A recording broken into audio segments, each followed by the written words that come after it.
Starting live video. Oh, hey, we're live! Hey, Facebook world. How's it going out there? All right, welcome to Facebook Live, Mistakes and Motivation.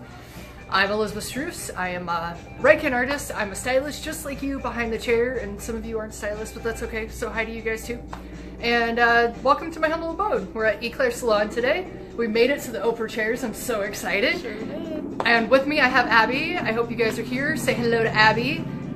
Hi. She has an awesome story. I'm so excited to share it today. Like, I have been waiting. Megan and I talked about you. Sarah and I talked about you. I've been at a couple salons and told them about you as well. Hope your ears were burning. Just a little. Just a little bit. So. So Abby's got a really cool story because she decided that life wasn't quite what she wanted and that she was going to make a change, and that change was to move 6.5 hours away to us. And I'm still so humbled that you chose to do that. And in the 6 months that we've had her, she has moved from an associate to a level 1 to a level 2, all in six months. It's kind of incredible. And hey, Kanan, I'm going to say hi to you because we did get to see you earlier today. And just a reason we were late, excuse, whatever you want to call it, is that we went and saw 2 schools, went to our pals at State Beauty Supply, got to meet with another Summit owner, Kanan. And this is kind of what our world is about, is getting to see all the things that are bigger than us.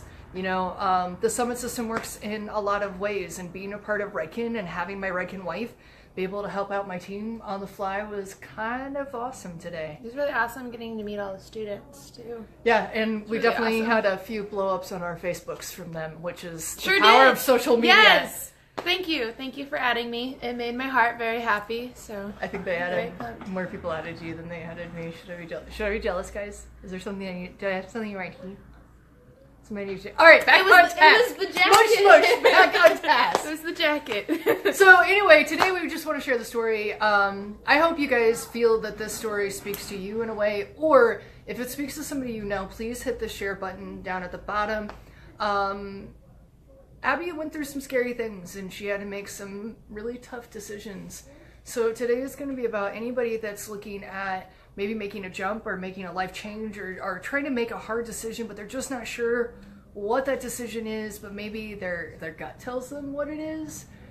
So if she can to it. If she can inspire you today, please feel free to share or send some love down at the bottom as well. Again, if you're just joining us, I'm Elizabeth Struess with Eclair Salon and Reikin and Summit and all the amazing people that back me up. And today we're going to share Abby's story. Yes. So apparently a year ago, I Facebook stalked her.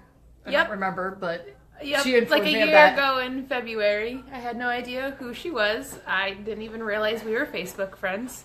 Well, So, it's like- Facebook official before it was official. I Yeah. think that's backwards. That's okay. And 6 months ago, I asked her to join our team just because she seemed like she had our vibe. She had the passion that we had. She had some amazing hair on Instagram already. Thanks. And she was bubbly. I don't know if you guys can tell that already. That's pretty clear. I just So- like to be happy. Tell me a little bit about that decision-making process and what it was like for you to finally decide to move 6.5 hours from home. 6.5 hours from stability. Yeah. That one, yeah. How was that for you? Well, at first it was really scary, just because I was leaving 2 very supportive parents, and then I was moving out on my own, which wasn't new, but leaving supportive parents was.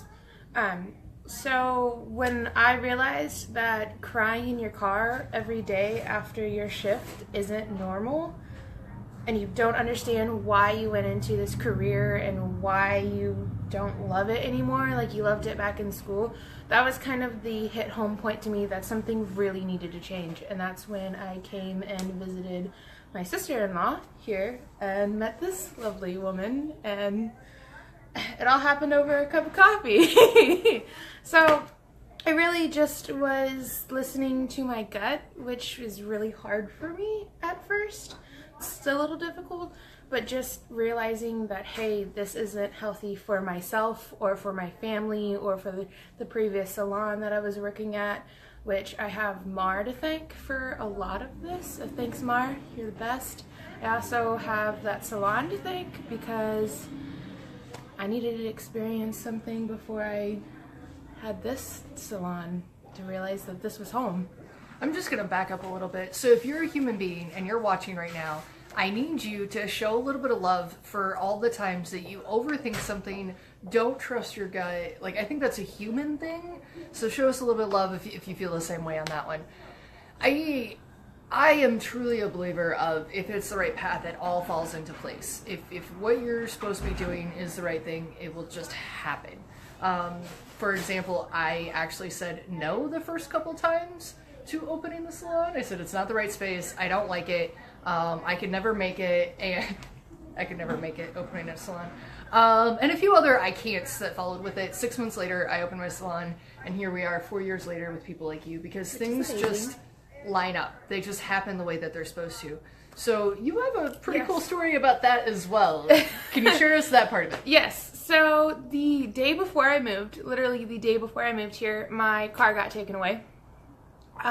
So I packed up and got a new car. And then on the way to Carbondale, about 30 minutes outside of Springfield, my truck broke down with everything I owned in it, plus like the U-Haul, except for I had myself and my dogs.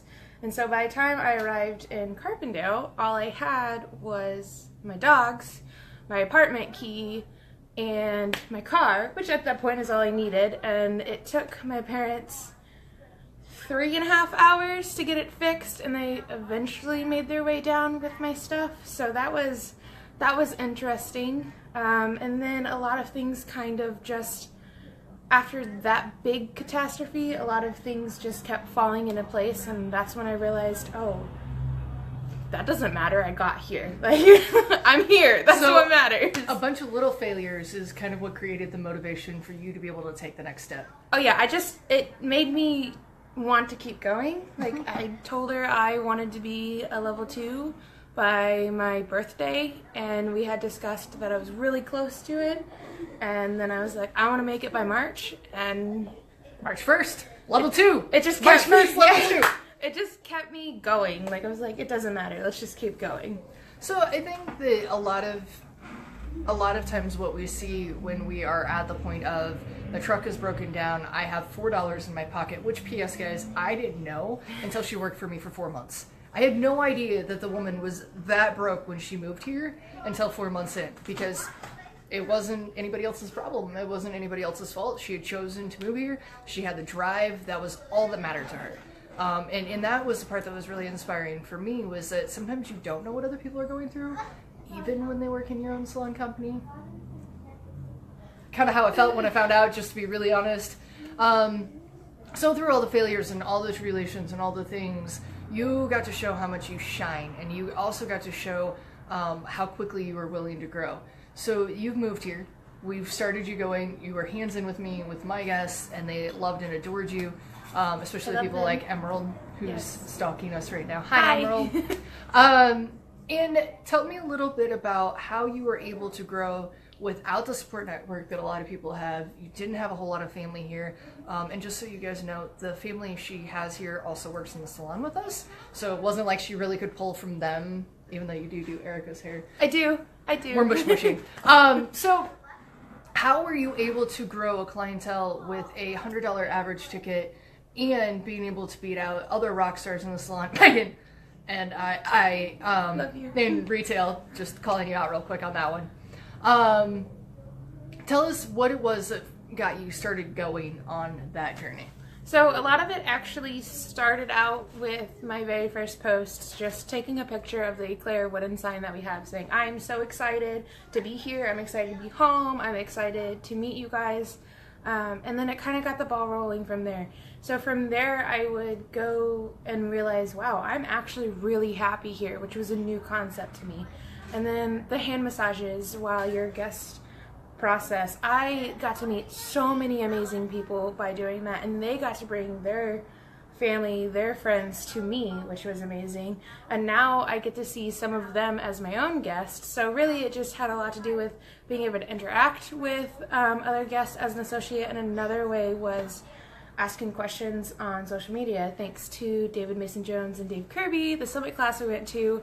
Go check them out, they're awesome. Daniel Mason Jones is awesome. That class really helped me out, and same with any education. But the Summit social media, when you ask questions, when you create a story on your own post, that was really what got me going. And you know, when you came here, you hit the ground running with education too. And I think that I've watched you blossom.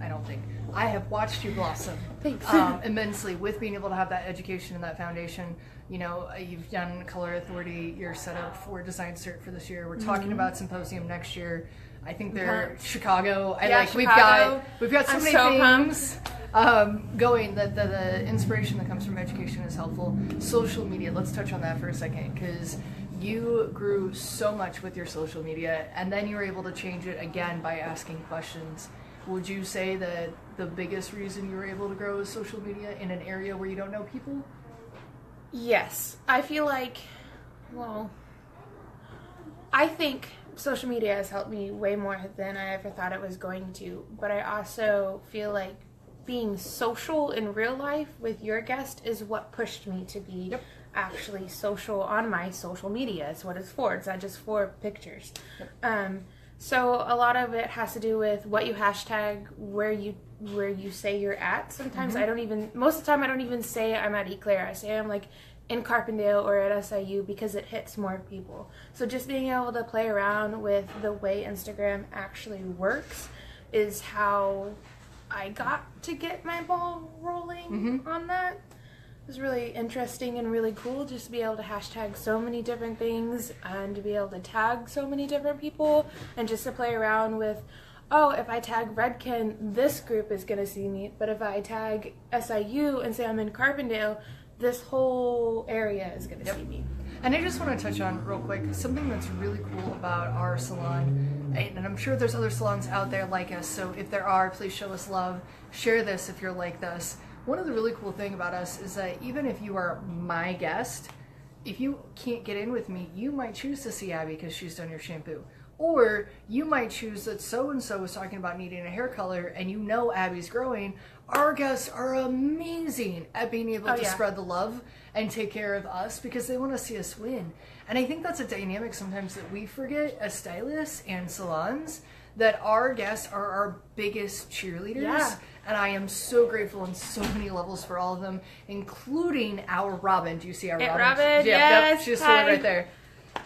One of the things that you told me earlier that I just want to touch on is social media was huge. But planning your social media by using my book. Oh, that book. Hi, Stephanie. I would like to take a nice note right now. Hi, Stephanie. I have a huge love-hate relationship with that book, and I don't use hate often. I mainly hate the book, to be real honest with you.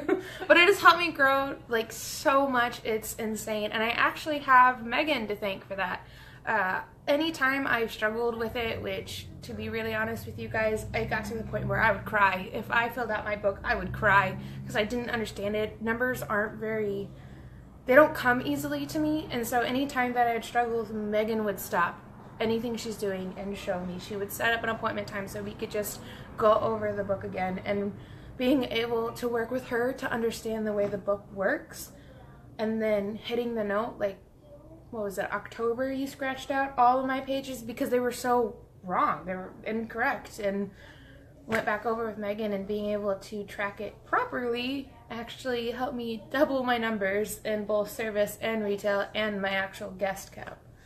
We're just gonna we celebrate everything here, like literally.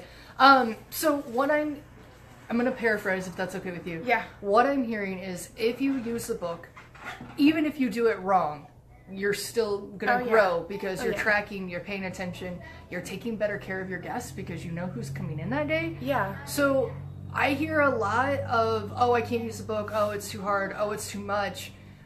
Just try it, because what I have found is things like Abby and Megan, who I interviewed a few weeks ago, if you are using it every day, you are going to blow your own mind at how much you can do. You know, Sarah talks about it all the time. She's like, I've never thought to do this before, but I'm able to take better care of people because I know what's going on that day. So way to go for failing it until you got it. Yeah. She still hates me. I don't hate her. I just hate the book. Fair enough. Most days.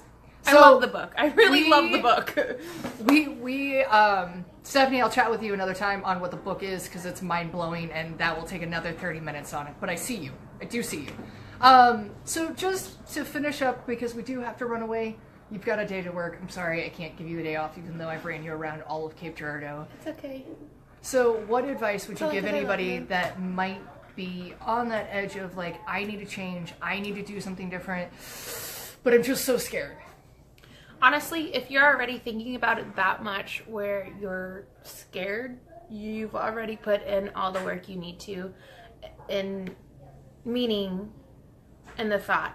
Now all you have to do is actually, as people say, put one toe in the water, put a foot out the door, or whatever saying you want to do. Like, eat one bowl of pasta instead of the whole truck. Thanks, like, Johnny. Yeah.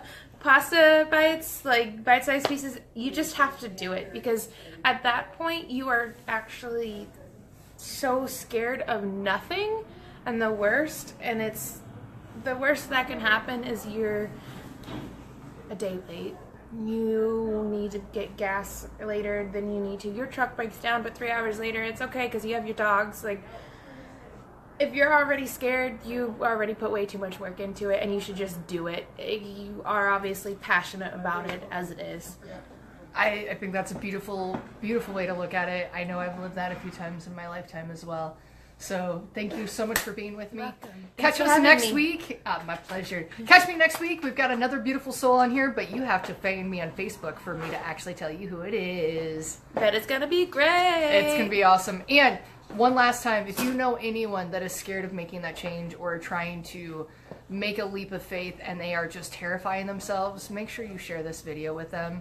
And I'm going to make everybody that's dancing right now come around and dance with us as we do a dance off and sign off. You ready? All right. So these guys have been in the background with us, cheering us on. Thank you, Sarah. Hi, CJ. And everybody else that's watching, we love and adore you, and we just are so grateful that you guys take care of us. Thank you so much. We couldn't have done it without them. We could not have done it without them. Thank you. See you guys in a week. Bye.